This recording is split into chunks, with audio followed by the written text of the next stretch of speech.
குறைந்த விலை நிறைந்த தரம் தங்கள் தேவைகள் அனைத்தும் ஒரே இடத்தில் ஜெயச்சந்திரன்.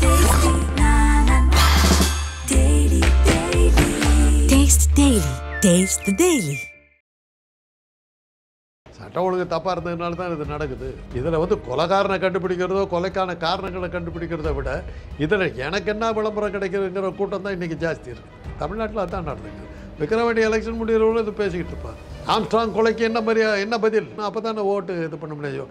ஒரு வேளை விக்கிரவாண்டியில் பாமக வெற்றி பெற்றாலும் அதுக்கு காரணம் சொல்ல முடியல.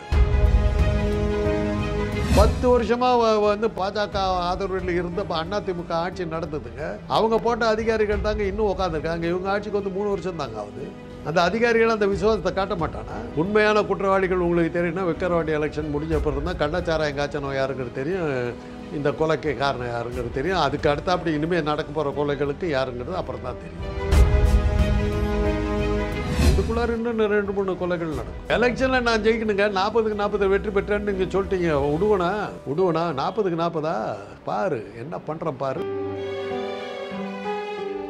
அரசியல் கட்சி தலைவரை தாண்டி அவர் கட்ட பஞ்சாயத்து நிறைய பண்ணியிருக்காரு. அந்த ஏரியாவே அப்படிதாங்க. அம்பத்தூர் பக்கத்துலேயும் திருவள்ளூர் பக்கத்துலேயும் இங்கே எல்லாம் நீங்கள் தொழிலெல்லாம் ஆரம்பிக்க முடியாது. அங்கெல்லாம் ஒரு குறிப்பிட்ட கட்சியினுடைய கட்ட பஞ்சாயத்து பயங்கரமாக இருக்குது. நிலம் விற்றா கூட யாரும் வாங்க மாட்டாங்க. தொழில் ஆரம்பித்தாக்கா அந்த கட்ட பஞ்சாயத்து ஆளுங்க வந்து உட்காந்துருவாங்க. நிலத்தை வாங்க விட மாட்டாங்க, தொழில் செய்ய விட மாட்டாங்க. ரகடை நடந்துக்கிட்டே இருக்கும்.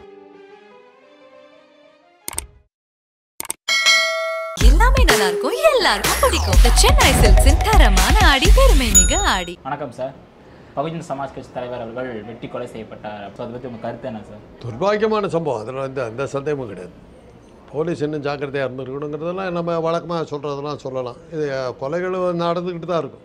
தலைவராக இருக்கிறதுனால செய்தி ஆகிடுச்சு. இல்லாட்டி போனால் எத்தனை கொலைகள் எந்தெந்த ஊரில் என்ன எப்படிலாம் நடக்குது தெரியாது. நியாயப்படுத்த விரும்பலை. ஒரு தலைநகரில் நம்ம ஜாக்கிரதையாக இருக்கணும், அவ்வளோதான். ஆனால் இது இப்போ நீங்கள் இதெல்லாம் பார்த்தீங்கன்னாக்கா விக்கிரவாண்டி தேர்தல் அறிவித்த பிறகு இந்த சம்பவங்கள் அதிகமாக நடந்துக்கிட்டு வருது. அது வந்து காவல்துறையும் அரசாங்கமும் கவனிக்கணும். ஏன்னா எந்த தேர்தல் நடந்தாலும் கோயம்புத்தூரில் நாடாளுமன்ற தேர்தல் வந்தது.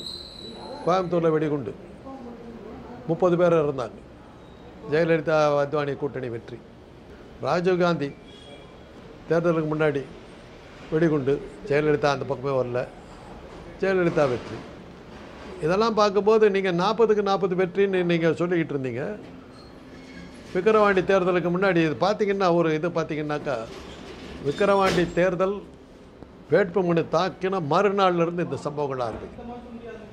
மறுநாள் இன்றைக்கி வேட்புமனு தாக்கல் பண்ணுறாங்க, மறுநாள் வந்து கள்ளச்சாராய சாவுகள். இதெல்லாம் 1+1 அந்த மாதிரி போகலாம். இதெல்லாம் வச்சு பார்க்கும்போது விக்கிரவாண்டி தேர்தலுக்குள்ளார இன்னும் பல கொலைகள் நடப்பதற்கு வாய்ப்புகள் இருக்குது. அது வந்து அரசாங்கம் கவனிக்கும். ஏன்னா சொல்லப்போனால் காவல்துறை மெத்தனம் காட்டுகிறது. அதில் வந்து சொல்லப்போனால் நிறைய விஷயங்கள் வந்து மூடி மறைக்கப்படுது அப்படின்னு சொல்கிறாங்க. கைது செய்யப்பட்டவர்கள் வந்து சரியான ஆட்களே கிடையாது, கொலை செய்தவர்கள் வேறு, கைது செய்யப்பட்டவர்கள் வேறு அப்படிங்கிறத சொல்கிறாங்க. வழக்கமாக அது சொல்கிறது. யாரை பிடிச்சாலும் அவன் இல்லை கொலைகாரன், அப்போ தான் செய்தி வரும். இல்லாட்டி மேலே செய்தி வரும். உடனே கொலைகாரர்கள் பிடித்து விட்டார் காவல்துறைக்கு நன்றினாக்கா அந்த கொலைகளுடைய பர்பஸை அடிபட்டு போகுதில்லை.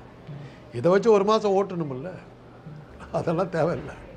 இதில் வந்து கொலைகாரனை கண்டுபிடிக்கிறதோ கொலைக்கான காரணங்களை கண்டுபிடிக்கிறத விட இதில் எனக்கு என்ன விளம்பரம் கிடைக்குதுங்கிற கூட்டம் தான் இன்றைக்கி ஜாஸ்தி இருக்குது. தமிழ்நாட்டில் அதுதான் நடந்துருக்கு. விக்கிரவாண்டி எலெக்ஷன் முடிகிறவங்களும் இது பேசிக்கிட்டு இருப்பாங்க.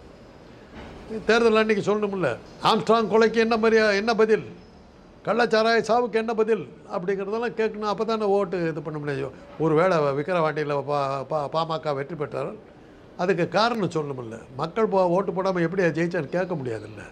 இப்போ இதை சொல்லும்போது நியாயம் வந்துடுது இல்லை. இப்போ மோடி செகண்ட் டைம் ஜெயித்த போது புல்வாமா தாக்குதல் நடந்தது. மோடி இருந்தால்தான் இதை தடுக்க முடியும்னாங்க. மோடி இருந்தபோது தான் நடந்தது. எலெக்ஷன் முடிஞ்சு ஜெயித்ததுக்கப்புறம் அவங்க ஆள் அர்னாப் கோஸ்வாமின்னு உங்கள் மீடியா ஆள், நாங்கள் தான் அந்த புல்வாமா தாக்குதலே தயார் பண்ணோன்றது பேசும்போது மாட்டிக்கிட்டான். வீடியோவோட சிக்கிட்டான் அந்த ஆள். மகாராஷ்டிரா கவர்மெண்ட் அந்த ஆள் அரெஸ்ட் பண்ணிச்சு. மோடி விடுதலை பண்ணார். இன்றைக்கி உட்காந்துருக்கான். புல்வாமா தாக்குதல் இவங்க தான் செஞ்சாங்கங்கிறது ஆதாரமாகவே இருந்தது. விக்கிரவாண்டி தேர்தல் முடிஞ்ச பிறகு ஆம்ஸ்ட்ராங்குடைய கொலைகளுடைய உண்மையான குற்றவாளிகள் கண்டுபிடிக்கப்படுவார்கள். அது ஒன்றும் கண்டுபிடிக்க மாட்டாங்க. சரி, அப்படி சொல்லப்போனால் நேற்று இரவு ஒரு 6 to 7 மணி வரை அந்த கொலை நடக்குது.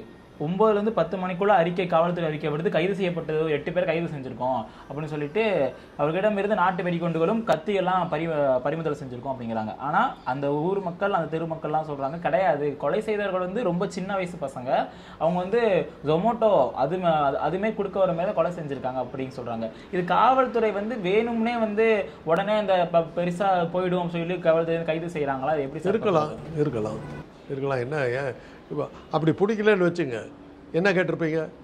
கொலை நடந்து 12 மணி நேரம் கொலையாளிகள் எங்கே, காவல்துறை என்ன செய்து கொண்டு இருக்கிறது? பிடிச்சா என்ன சொல்கிறீங்க? அவன் இல்லை. அப்போ என்ன தான் செய்ய சொல்கிறீங்க? நீங்கள் சொல்லுங்க. பிடிக்கலன்னா ஏண்டா பிடிக்கல மெத்தனமா அப்படிங்கிறீங்க. பிடிச்சா அவன் இல்லை, அப்போ என்ன தான் பண்ணும் சொல்லுங்கள், வழி சொல்லுங்கள். பழி போடணுன்னு முடிவு எடுத்தாச்சு. இந்த கொலைக்கு பின்னணி என்ன என்னுடைய பொறுத்தவரையில் விக்கிரவாண்டி எலெக்ஷன் முடியறதுக்குள்ளார இன்னும் 4-5 கொலைகள் நடக்கலாம். அதற்காக யார் குற்றவாளி, உண்மையான குற்றவாளி, அதெல்லாம் எலெக்ஷனுக்கு பிறகு தான் தெரிய வரும். கண்டிப்பாக தெரிஞ்சிடுமா சார்? அது தெரிய வேண்டிய அவசியம் இல்லை. அதுக்கப்புறம் பர்பஸ் முடிஞ்சு போதும் இல்லை. விக்கிரவாண்டி எலெக்ஷனில் ஆளுங்கட்சியை தோக்கடிக்கணுங்கிறது லட்சியம். அதுக்காக தான் இவ்வளோ நடந்தோம். புல்வாமா கொலை இது 30 இராணுவ வீரர்களை பலி கொடுத்தாருங்க. என்ன கேட்டுப்பிட்டீங்க? ஜெயிக்க தானே வச்சிங்க. அதுக்கப்புறம் தானே விஷயம் தெரிஞ்சது இவங்களே தான் பண்ணாங்கன்னு. 3வது முறை ஜெயிக்க வைக்கிறீங்க. அப்புறம் இப்போ அடுத்த கால நடவடிக்கை காவல்துறை என்னென்ன சார் செய்ய வேண்டியதாக இருக்கும்? யாராலையும் ஒன்றும் செய்ய முடியாதுங்க. இந்த மாதிரி கொலைகள்லாம் எந்த காலத்தையும் யாராலையும் முடியாது. எங்கள் அமெரிக்காவில் ஜான் கென்னடி கொலை இன்றைக்கி வரை எதனால் நடந்ததுன்னு யாருக்குமே தெரியாது. ஆயிரக்கணக்கான காரணங்கள். அவர் வந்து கருப்பர்களுக்காக சில சட்டங்களை கொண்டு வந்தார். அது பிடிக்காதனால தான் வெள்ளைக்காரங்க கொண்டாங்கன்னாங்க. உலகம் முழுவதும் நடக்கிற விஷயங்க. அது அரசியல் கொலைகளை யாராலையும் தடுக்க முடியாது. இம்பாசிபிள். இப்போது ஸ்டாலின் தலைவராக இருந்தார், ரஷ்யா தலைவராக இருந்தார். ஸ்டாலின், டிராட்ஸ்கின் 2 தலைவர்கள். லெனினுக்கு ரொம்ப க்ளோஸாக இருந்தவர் டிராட்ஸ்கி தான், ஸ்டாலின் இல்லை. ஸ்டாலின் ஜனாதிபதியாக வந்துட்டார். டிராட்ஸ்கி இவர் வந்தால் நம்மளை கொண்டு விடுவார்னு பயந்துக்கிட்டு தென் அமெரிக்காவில் போய் ரஷ்யாவிலிருந்து தப்பிச்சு தென் அமெரிக்காவில் போய் ஒண்டிக்கிட்டு இருக்காரு. தேடி பிடிச்சி அங்கே போய் கொலை பண்ணாங்க. அதுதான் அரசியல். அதனால் விக்கிரவாண்டி தேர்தல் முடியறதுக்குள்ளார இன்னும் 2-3 கொலைகள் நடக்கலாம், 2-3 கலவரங்கள் நடக்கலாம். இதே போல் எல்லா தேர்தலுக்கும் இதுமாதிரி நடந்திருக்கா சார்? நடந்துருக்குதுங்க. கோயம்புத்தூரில் இடைத்தேர்தல் இது நாடாளுமன்ற தேர்தல் இருந்தது. கோயம்புத்தூரில் வெடிகுண்டு 30 பேர் செத்தாங்க. அத்வானி ஜெயலலிதா கூட்டணி வெற்றி. தேர்தல் வரப்போகுது பார்த்தா இன்னும் 20 நாளில். ஃபஸ்ட்டு ஃபேஸ் முடிஞ்சிருச்சு, 2வது ஃபேஸ் நடக்க போகுது. ராஜீவ்காந்தி வெடிகுண்டு செத்தார். ஜெயலலிதாவோட கூட்டணி இது பேச வேண்டிய கூட்டத்துக்கு ஜெயலலிதா வரல. பூந்தமல்லியிலேருந்து 30ஆம் மைலில் இருக்கிற கிருஷ்ணகிரியிலேருந்து அந்த அம்மா வரல. ஏன் வரலன்னு யாருக்கும் தெரியாது. ராஜீவ்காந்தி மரணம், அதிமுக மகத்தான வெற்றி, ஜெயலலிதா சீஃப் மினிஸ்டர். பரிதாப ஓட்டுக்காகவே இது நடந்தது தெரியாது.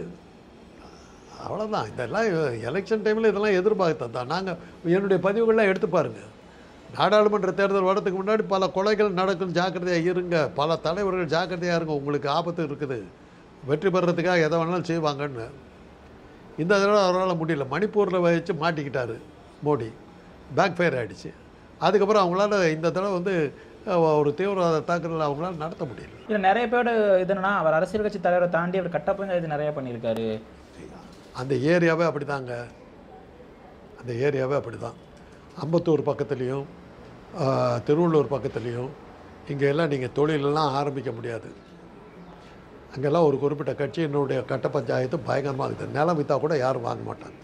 தொழிற்சாலை இங்கே அம்பத்தூர் இண்டஸ்ட்ரியெலாம் அப்படியே காலியாகி போயிடுச்சுங்க. நான் அந்த ஏரியாவில் தான் வேலை பார்த்துக்கிட்டு இருக்கேன். அங்கே எதுவுமே நம்ம பண்ண முடியாது. ஒரு தொழில் ஆரம்பித்தாக்கா அந்த கட்ட பஞ்சாயத்து ஆளுங்க வந்து உட்காந்துருவாங்க, நிலத்தை வாங்க விட மாட்டாங்க, தொழில் செய்ய விட மாட்டாங்க, ரகடை நடந்துக்கிட்டே இருக்கும். சொல்லப்போனால் வந்து ஒரு தலித்தியத்தையும் மிகப்பெரிய ஒரு தலைவர் அப்படிங்கிற பேச்சு அடிப்படுது. ஏன்னா சொல்லப்போனால் நிறையா ஒடுக்கப்பட்ட மக்களுக்கும் தாழ்த்தப்பட்ட மக்களுக்கும் ஒரு நிறையா பண்ணியிருக்காங்க.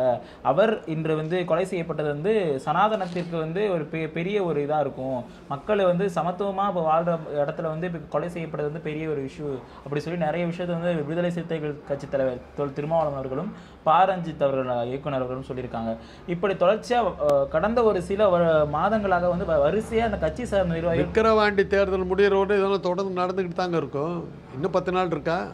10ஆம் தேதி எலெக்ஷன், இன்னும் ஒரு வாரம் இருக்குது. இதுக்குள்ளார இன்னும் 2-3 கொலைகள் நடக்கும்.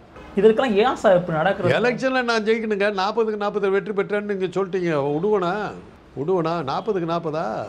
பாரு என்ன பண்ணுறேன் பாரு. இப்போ எதிர்கட்சி செய்கிறதா இல்லை ஆளுங்கட்சி தெரியாது.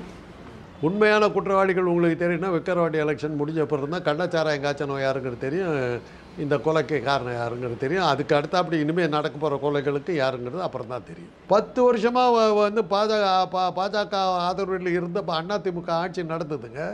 அவங்க போட்ட அதிகாரிகள் தாங்க இன்னும் உட்காந்துருக்காங்க. இவங்க ஆட்சிக்கு வந்து 3 வருஷம் தாங்க ஆகுது. அந்த அதிகாரிகள் அந்த விசுவாசத்தை காட்ட மாட்டானா? அப்போ நீங்கள் சொல்கிறபடி பார்த்தா காவல்துறை அவர்கள் கள்ளச்சாராயம் காய்ச்சது போலீஸ் ஸ்டேஷனுக்கு பின்னாடியே காய்ச்சிருக்கான். அந்த போலீஸ்காரன் விசாரிச்சா தெரியும் அவன் யாரால் அவன் நியமிக்கப்பட்டவாங்கிறது பார்த்தா தெரியும். 10 ஆண்டு காலத்தில் பழனிசாமியால் நியமிக்கப்பட்டவர்களாக இருப்பாங்க. அவங்க ஆளுங்கட்சி மேலே கெட்ட பேர் ஓட்டுங்கிறதுக்கு அவன் செஞ்சிருக்க மாட்டாங்கிறதுக்கு இந்த கேள்விக்கு பதில் சொல்லுங்க. சார், இந்த ஆம்ஸ்டாங் என்பவர் யாருன்னு மக்கள்கிட்ட பல பேரோட ஒரு கேள்வி போயிட்டு இருக்கு. ஏன்னா வந்து ஒரு அந்த பகுஜன் சமாஜ் கட்சி வட மாநிலத்தில் மிக ஒரு சக்திகரமான கட்சினே சொல்லலாம். ஒரு ஆட்சியும் பண்ணியிருக்காங்க அந்த மாநிலத்தில். இப்போ தமிழ்நாட்டில் ஒரு மாநில கட்சி ஆனதுக்கப்புறம் தலைவராக இருக்கார். ஸோ அவரை பற்றி கொஞ்சம் தெரிஞ்ச விஷயம். சத்தியமாக என்னென்னு யாருன்னு தெரியாது. மாயாவதி கட்சி ஆரம்பித்த போது அதனுடைய தலைவராக இருந்தவர் வந்து இப்போ வந்து கல்வி முன்னேற்ற கழகம்னு வச்சுட்டு இருக்காரு தேவநாதன். அவர் தான் அதனுடைய தலைவராக இருந்தார். அதுக்கப்புறம் இன்றைக்கி மாயாவதியை காணாமல் போயிட்டாங்க. மாயாவதி இன்றைக்கி எலெக்ஷனில் இல்லையே. ஆட்சி புரிகிற அளவுக்கு இருந்தாங்க, எதிர்கட்சி தலைவரெல்லாம் இருந்தாங்க, உத்தரப்பிரதேசனுடைய முதலமைச்சரெல்லாம் இருந்தாங்க, எல்லாம் இருந்தாங்க. இன்றைக்கி அந்த கட்சி இன்றைக்கி காலாவதி ஆகிடுச்சு. இன்றைக்கி இல்லை அந்த கட்சி. ஒரு பட்டியலத்தை சேர்ந்தவருடைய தலைவருங்கிற முறையில் தான் அந்த கட்சி இருந்துகிட்டு இருந்து. மற்றபடி தேவநாதன் போனதுக்கு பிறகு அந்த கட்சி இங்கே இல்லைன்னு நினச்சிக்கிட்டு இருந்து இவர் இறந்த பிறகு தான் தெரிந்து ஆம்ஸ்டாங் ஒருத்தர் நடத்திக்கிட்டு இருந்தார் தெரியும். ஸோ இப்போ இறந்தவர் வந்து ஒரு மாநில கட்சி தலைவர் சொல்லப்போனால் வந்து அதுவும் சென்னையில் ஒரு மாநிலத்தின் தலைநகரில் நடந்திருக்கு இந்த ஒரு கொலை. இது சட்ட ஒழுங்கு பாதிச்சிருக்கா சார் இப்போதைக்கு? ஏன்னா நிறைய பேர் வந்து சட்ட ஒழுங்கு இருந்தாக்கா ஏன் சாவுறாங்க? சட்ட ஒழுங்கு தப்பாக இருந்ததுனால தான் இது நடக்குது. அரசியல் தலைவருடைய கொலைங்கிறது இதில் வந்து முக்கியமான செய்தி. ஆயிரக்கணக்கான காரணங்களை சொல்லலாம். என்ன இருந்தாலும் கொலை ஒன்று நடந்துருச்சு, ஒரு தலைவருக்கு கொலை நடந்துருக்கு. அது பார்க்கணும். மக்கள் பார்வைக்காக வைக்க போகிறாங்க. ஸோ வந்து கைகள் துண்டு வெட்டிட்டாங்க, கை தனியாக இருக்குது. சொல்லப்போனால் தலையில் 6 வெட்டுகள் இருக்கிறதெல்லாம் சொல்லியிருக்காங்க. இப்போ மக்கள் பார்வைக்கு வைக்க போகிறாங்க. என்னென்ன உடற்கூறாய்வு நடக்கும் சார்? எப்படி சார் அது நடக்கும்? ஏன்னா கையெல்லாம் தனியாக போயிடுச்சு. அதை பற்றி எப்படி? அது அவங்க எல்லாம் குடல்கிடலாம் எடுப்பாங்க. ஒருவேளை விஷம் கொடுத்து கொலை பண்ணாங்களா, அது மாதிரி அதெல்லாம் நிறைய இருக்குது ப்ரொசீஜர் இருக்குது. இதெல்லாம் திறந்துடுவாங்க. மண்டை ஓட்டெல்லாம் திறந்து பார்த்துருவாங்க, மூளையெல்லாம் திறந்து பார்த்துருவாங்க. திறந்து பார்த்தா ஏறத்தாழ சின்ன பின்ன பண்ணி தான் கொடுப்பாங்க படி. இல்லை இப்போ மக்கள் பார்வை வைக்க போகிறாங்க. அதுக்குள்ளார எல்லாம் கரெக்ட் பண்ணி கொடுத்துருவாங்க. எல்லாம் கரெக்டாக நீங்கள் பார்த்தீங்கன்னா எல்லாம் துணி போட்டு இப்படி பேண்டேஜ் போட்டு மூடி முகமாக திறந்தா தெரியும். இதெல்லாம் துணி போட்டு போட்டுருவாங்க. கை தனியாக போயிடுச்சு சார். அதெல்லாம் வச்சு இது பண்ணிடுவாங்க. எவ்வளோ மணி நேரம் எடுக்கும்? 6 மணி நேரம் எடுக்கும். 6 மணி நேரம் எடுக்கும். அதுக்கான ரிப்போர்ட் தயாராகி வெளியாக சார் ரிப்போர்ட் தயாராகிறதுக்கு மாத கணக்காகலாம். எவ்வளோ அழுத்தம் கொடுத்தாலும் அவ்வளோதான். ஏங்க அதை கெமிக்கல்லாம் பார்த்து செக் பண்ணி நாளைக்கே புள்ள பெருட்டின்னா பெற்றுருவீங்களா? எவ்வளோ அழுத்தம் கொடுத்தாலும் போட்டாட்டி வைத்து பிடிச்சி அமைக்க பிள்ளைய வெளியே எடுத்துருவீங்களா? என்ன கேட்குறீங்க? இதெல்லாம் விஞ்ஞானங்க. பத்திரிகையாளருக்கு பயந்துக்கிட்டு நாங்கள் கையை உள்ள விட்டு பிள்ளைய எடுத்து வெளியே போட. குறைந்த விலை நிறைந்த தரம், தங்கள் தேவைகள் அனைத்தும் ஒரே இடத்தில். ஜெயச்சந்திரன்.